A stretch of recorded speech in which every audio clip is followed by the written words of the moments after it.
to the other guys too. And what is going on, everyone? And welcome to a special edition of Houston Texans football on Bleacher Report. I am one part of your show, Ruben Calvillo. You can find me on YouTube, 713 Houston Sportcast. Just type it in on YouTube. Join with me. You can find him on YouTube, Harley at TheLead _Houston. How is it going, brother? It's rather eventful day for the Houston Texans What? as we got the breaking news in a few hours ago, and now it's kind of like the aftershock of okay, how are you feeling now after a few hours? And yeah, man, there's a lot to get into, but for sure, the Texans have made themselves some big moves already. Yeah, and before we jump into it, man, we want to shout out Bleach Report allowing us to come on here and talk Houston Texans football. Always a big shout out to the man upstairs. So, for those who don't know, the Houston Texans made a blockbuster trade. Now, they didn't acquire anyone, they sent someone away, and that was Pro Bowl left tackle Laremy Tunsil, traded to the Washington Commanders. In exchange, the Houston Texans get a 2025 third round pick, a 2025 seventh round pick, a 2026 second round pick, and a 2026 fourth round pick. That is what the Houston Texans got in return for Laremy Tunsil. They also added a fourth alongside with Laremy to send to Washington. Harley, the Houston Texans are now without a left tackle. Laremy Tunsil, who, if you remember the big trade, 2 first round picks for him, the journey is over. Laremy Tunsil, gone. Shocking. Shocking. For real, it really was. That was not. I mean, we always were like, "Hey, what if they trade Laramie?" And we always go, "Nah, not gonna You happen." can't. You can't trade Laramie Tunsil. He's the best pass protector on the offensive line. And look, I mean, I think we all agree that is the best offensive lineman, regardless of the play that was accustomed from this line in 2024. But Laramie Tunsil is now gone. And now you have to figure out what you do at left tackle. There's options, there's a few answers. And then you could always go the draft as well. And so it's interesting to see where the Texans end up with. But Laramie, when it comes down to it, as much as we say we're shocked, it's not necessarily surprising either. No. Yes, the cap and everything, but the intangibles that he brings to the team is not as high on the list as you would expect for somebody that wears that C on his chest and is supposed to be a leader for that offensive line group. No, I 100% agree. And with Laramie, we talked about how we were going to have a conversation in just a couple years about whether or not to, extend him because his contract, is coming up. And reportedly, that's what he is looking to get a new contract with the Washington Commanders. Laramie Tunsil is his own agent, so he's going to get the bank. But we were we knew this was inevitably coming, but maybe 2-3 years from now. No, Nick Casario said, let's get it done today. And, my one question is, what is the plan here? Because when you talk about Laremy Tunsil, the main thing people say, it's the penalties. And the Mm-hmm. penalties were there as soon as he put on a Houston Texans uniform, and it stayed with him, the 6 seasons. He was giving you 8 to 10 false starts every single year. But Yeah. I said, I will take those penalties because I know when he goes up against the Micah Parsons of the world, the Myles Garretts of the world, he is going to shut them down. And we've seen it happen. That's why I said, I don't care how much you pay him. I don't care how much penalties he gives you. Knowing he is going to give me elite pass protection, I'll take all that. Now it's, what do you have planned? Because you do not make this move unless you have a plan for the offensive line, which was already, a big need. Now we got even bigger. The biggest thing that is helpful, at least when it comes to getting rid of Laremy Tunsil, is you freed up $13.8 million. Mhm. So that's super helpful when it comes to your cap situation. It makes you wonder if they went back to the bank of Tunsil, because we've visited the bank many times, and you kind of wonder if he was willing to make a deal again about restructuring his contract. Everything you've mentioned is a great point. We've talked about Laremy Tunsil and just the laziness that is accustomed to the offensive line. When you're the leader of that offensive line, you got to fall on the sword. And when it was finally directed to him for his chance to take the fall, Mm, to be the guy to be a leader, I he remember. did not come up with a quote that was satisfactory enough to any Texans fans' likings, because he blamed everyone else as well, not just him. And to me, I think he that's said we not a got to guy. communicate better.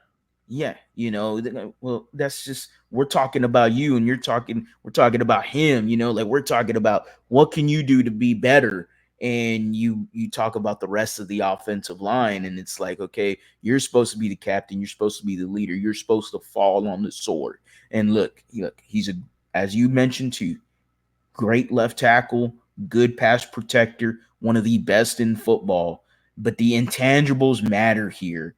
And I believe Texans fans, as much as it's shocking, I don't think the majority of the fans are upset that Laremy Tunsil is gone. And then when you look at the answers immediately, okay, you freed up cap savings and you got two answers. Both of them are Titus Howard and Blake Mhm. Fisher. Blake Fisher was a left tackle for the majority of his career at Notre Dame, but the reason he moved to right tackle was because of Joe Alt. And Joe Alt was just a badass dude at left tackle, so that's why he moved to right tackle. Who knows? They can put him at left tackle. Titus Howard's had some brief snaps at left tackle before, Mm. and he had probably one of his best moments in his career was at left tackle. So we'll see, again, that was a small sample size, but we'll see what the Texans do at the tackle position moving forward.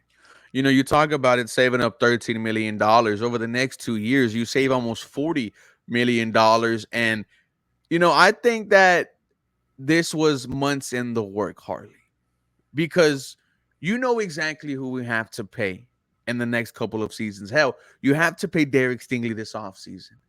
Then you got to worry about Will Anderson Jr. Then you got to worry about CJ Stroud. I think, General Manager Nick Casario was thinking about the future, which is why, and we'll get to them later on in the episode. When you see some of the deals we made, you're like, oh, who's that? Oh, he's older. Oh, it's cheap. Yes, because the Houston Texans are thinking about the future where they are going to be financially tied to, 3 to 4 guys for the next 5 to 8 years.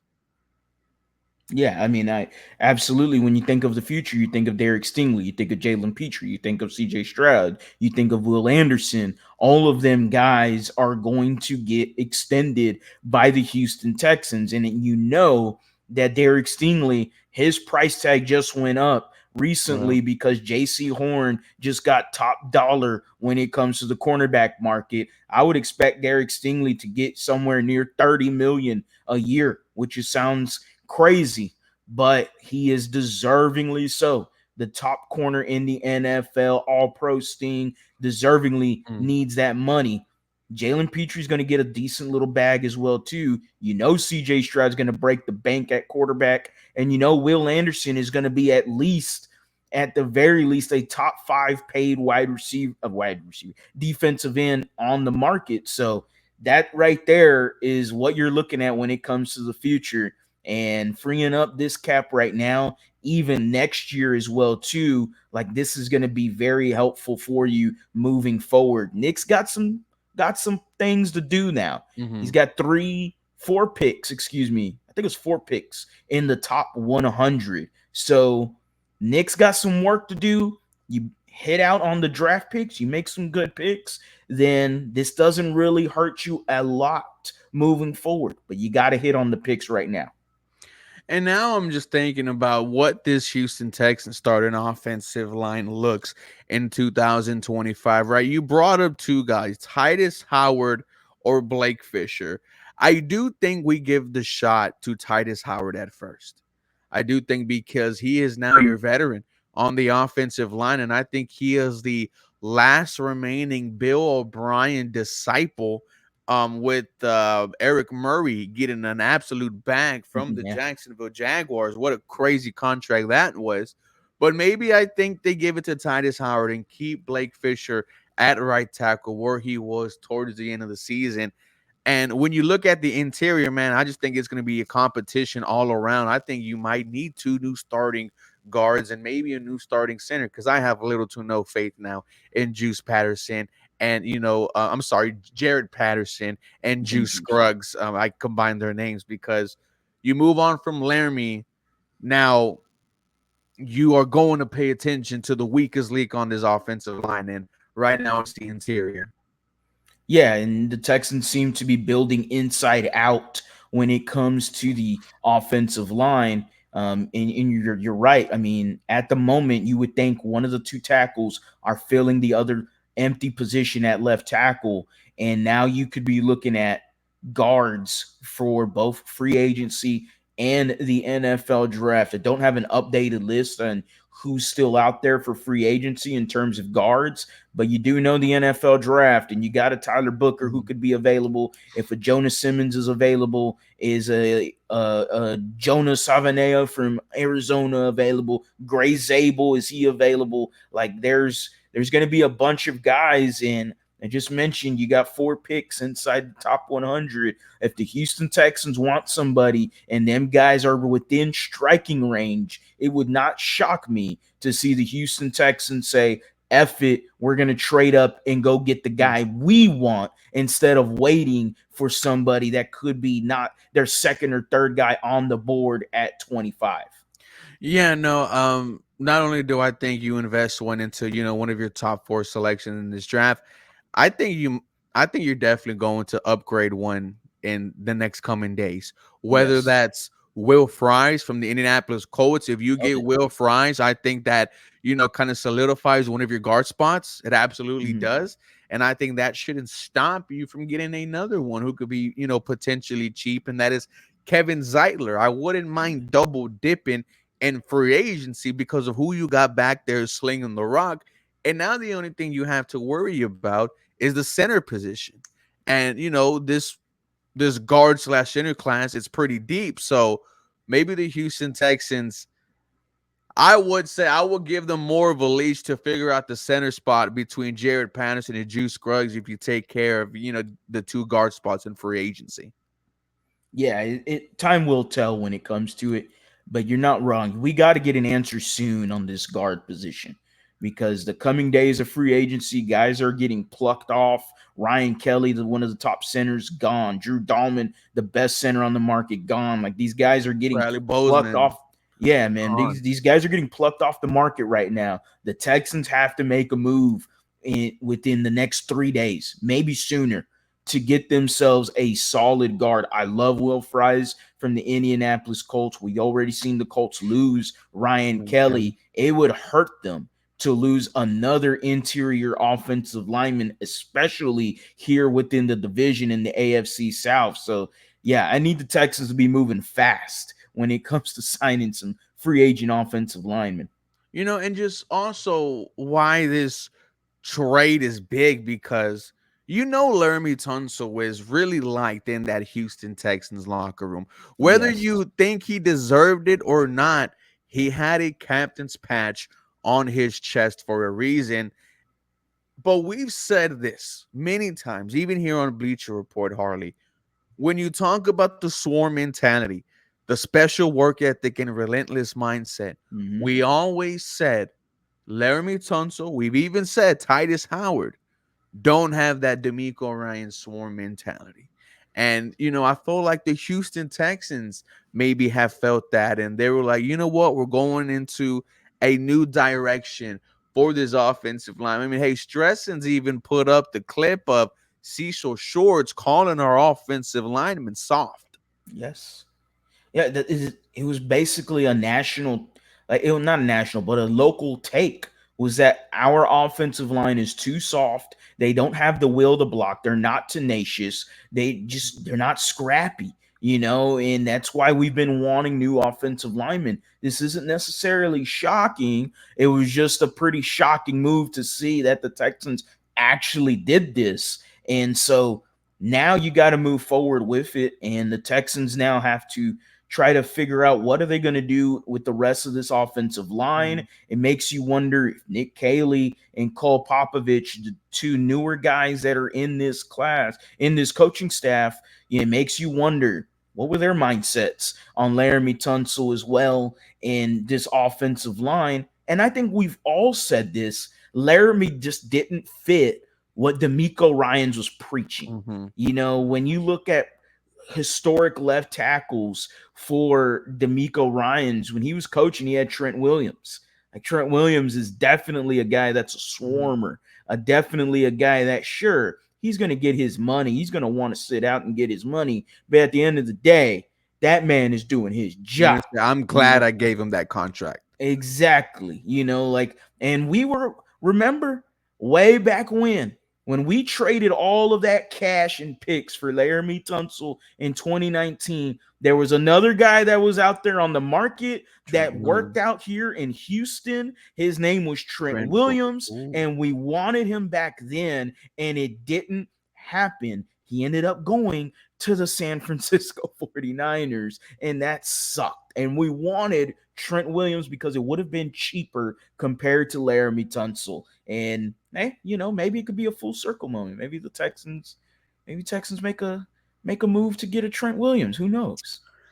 If it cost me a seventh round pick, man, can you imagine? I wish. General manager has already turned two seventh round picks. Nick has, gotten Joe Mixon and Christian Kirk. But hey, man, this Houston Texans roster, this offense, it's the past 8 hours, it's taken a whole 180 turn because you have the trade of Laremy Tunsil, you have the addition of a Braxton Berrios from the Miami Dolphins, was with the New York Jets, and I think he was a Pro Bowler with the New Mhm. York Jets, if I'm not mistaken, as a kick returner. Yes. Your thoughts on Braxton Berrios signing with the Houston Texans on a cheap deal? I enjoyed the signing. Again, we talked about how the Texans could be looking at getting thrifty, getting bargain bin wide receivers, frugal shopping. And Mhm. when you mentioned the guys that we were wanting, like a Darius Slayton, he got 3 years, 36 million, 12 million a year. Mm. Not gonna happen. You look at a guy like Tutu Atwell, who got about 10 million a year a few days ago. Not gonna happen. Like we were literally looking at guys that would be $7 million and under when it comes to the wide receiver market. And you double dipped in that. We start with Braxton Berrios, who has the versatility to be not only a heavy slot wide receiver as well, but you mentioned he was an all pro in 2021 with the New York Jets. A bigger thing I thought that no one's talked about is Braxton Berrios worked with Mike LaFleur with the New York Jets, and he worked with Mike McDaniels in the Miami Dolphins. Both guys are known to be in the Shanahan Kubiak scheme. And we know that Mike LaFleur is currently with the LA Rams, and that is somebody you just plucked from their staff in Nick Caley. So there's definitely some connections there, and he's going to know this offensive scheme already. He's going to be fine with it. Yes, he had a torn ACL in October, but he should be ready to go if he makes the roster for the Houston Texans, which I think he ultimately does, and a younger version of, to me, Robert Woods. I'm looking at the comments here, man, and it's all like they're happy that Laremy Yes. Tunsil is, off this team. And I think one of the few who said I would take all the wrong he gives me because of the pass True. protection. But you True. know, you go back and look at all the comments, man. For everyone that you say this is a bad trade, you got 3 or 4 of them saying I am glad that he is off this team. That wasn't the only news though. Braxton Berrios. We got actually news early in the morning, 6 o'clock. The Houston Texans 1 year, $7 million, bringing back defensive tackle Sheldon Mhm. Rankins. Now, when it was announced that he was going to be released, immediately fans said, bring him back to the Houston Texans. He was a part of the squad in 2023. Had one of the best seasons in his career, sack wise. His second most during a season of six. We love Sheldon Rankins. He had that big 3 sack game against the Cincinnati Bengals. But I do think this is just a depth piece. It shouldn't stop you from taking a defensive tackle in the NFL draft. No, it shouldn't stop you at all. And this was a pretty solid way to kickstart free agency. Is D'Amico Ryans gets one of his guys in Sheldon Rankins. Definitely was talked about heavily in the locker room. A lot of people relied on Sheldon Rankins, called him Rank. Mm. In the locker room, that was his nickname, and Will Anderson's talked highly of him during his rookie year, as well as some others. So I'm sure the locker room is happy to bring back Sheldon Rankins. You get him on a 1 year deal. I know he was dealing with some personal stuff with the Cincinnati Bengals. Didn't ultimately end up the way he wanted to there, and they ended up cutting him. The defense Mm. wasn't good at all for Cincinnati, but when Sheldon Rankins was here, he played loose, he played free, and he looked really good during his time, his 1 year here with D'Amico Ryans 2 years ago. So you're hoping you can get similar production. And hey, let's get it on, man. Like the Only rest of the 31 day. years old. Yeah, it's okay for me. I'm not the biggest fan of Sheldon Rankins, I'll be honest. But considering it's only a 1 year deal and the price tag is it's all right, it's a fair price tag.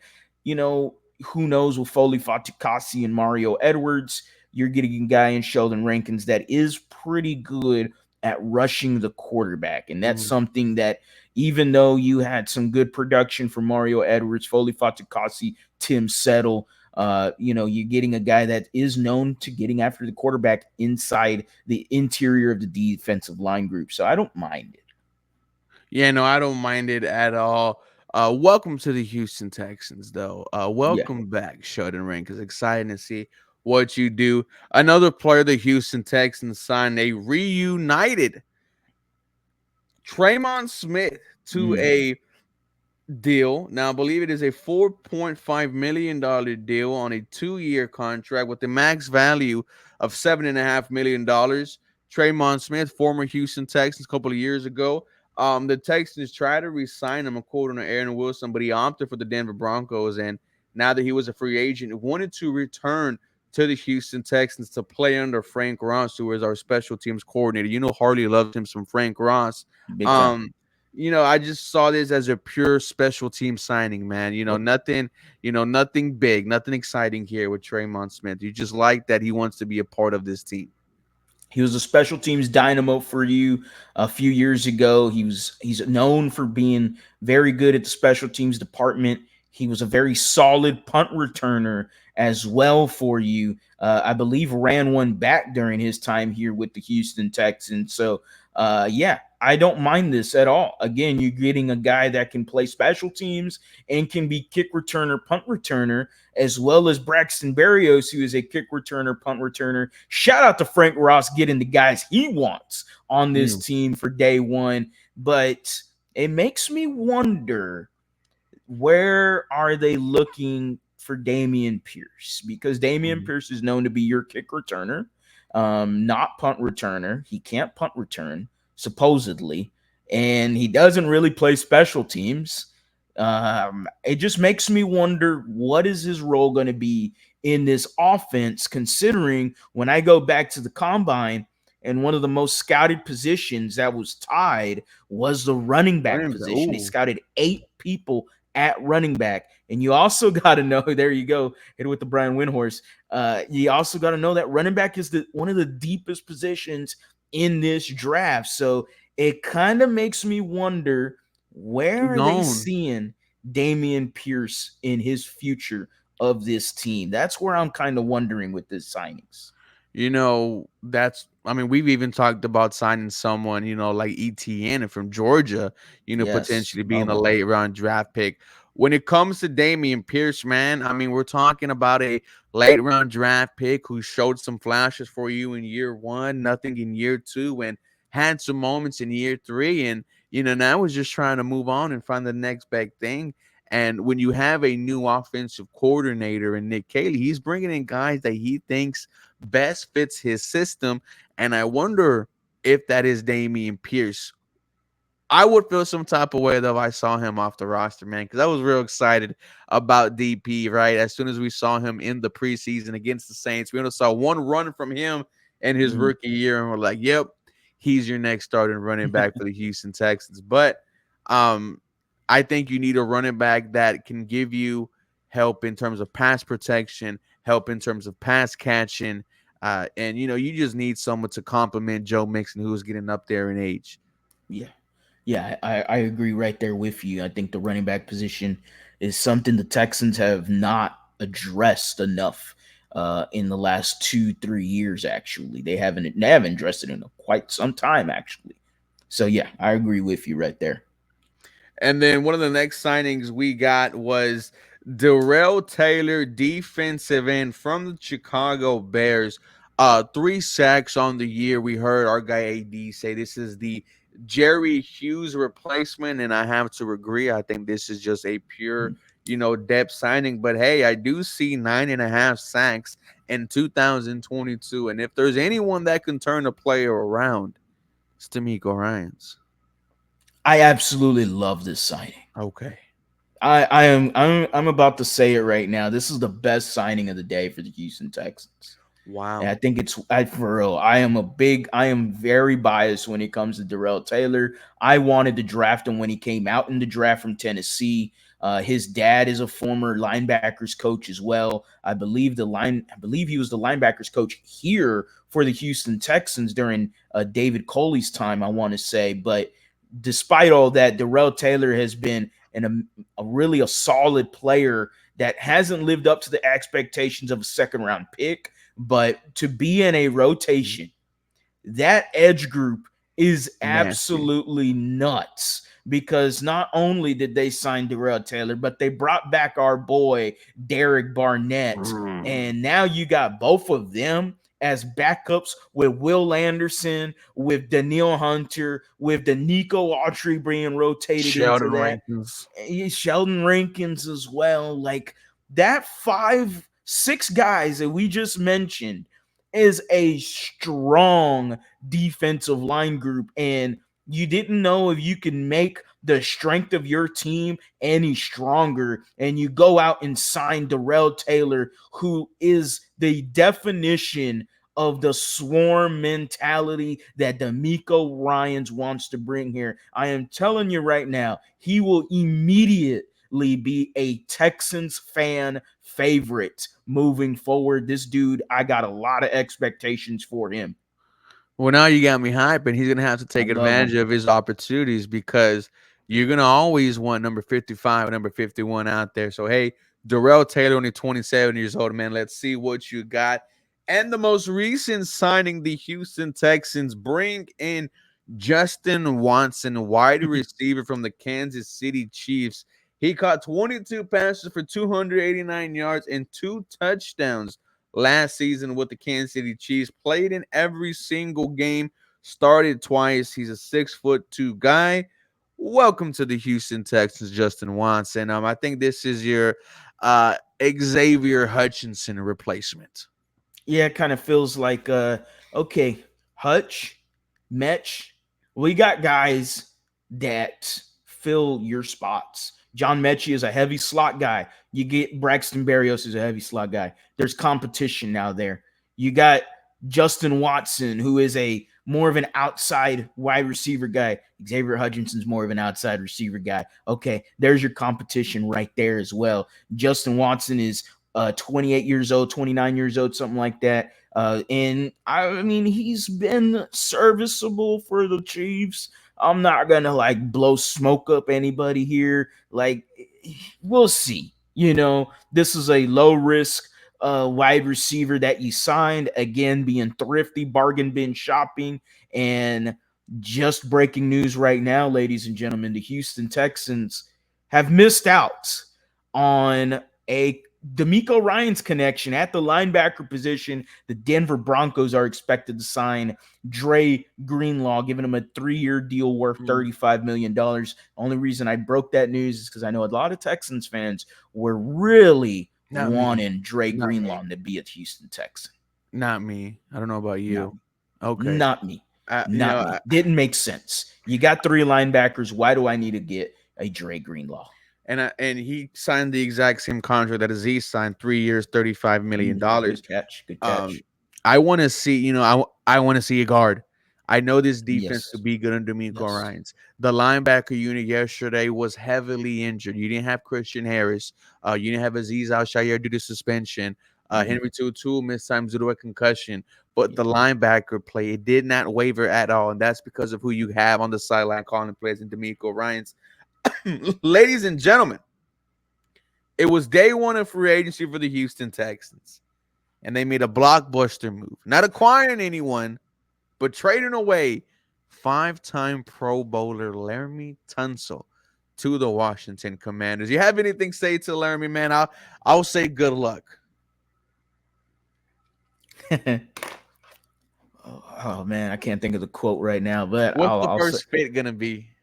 exactly right. Like right away, I'm sure he was already on his way. Someone tweeted this out. I thought that was great. So they said Laremy Tunsil was already in Louisiana because he did a false start before he got to DC. Pretty solid joke there. All I'm gonna say is LT, I wish you the best. I ain't gonna lie. Solid player during his time here, but my goodness, immediately gets traded and there's already rumors that he could be looking for a contract extension. That's what you expect from one of the best Not LTs shocking. in this league. Well, guys, we will be back on Wednesday to discuss whatever happened between now and then. And hopefully we're talking about the Houston Texans beefing up their interior, the offensive line. But that Yes. was Harley. I am Ruben. For more Houston Texans content, you all know what to do. Follow us for more. Guys, do us a favor. Have a real blessed rest of your day.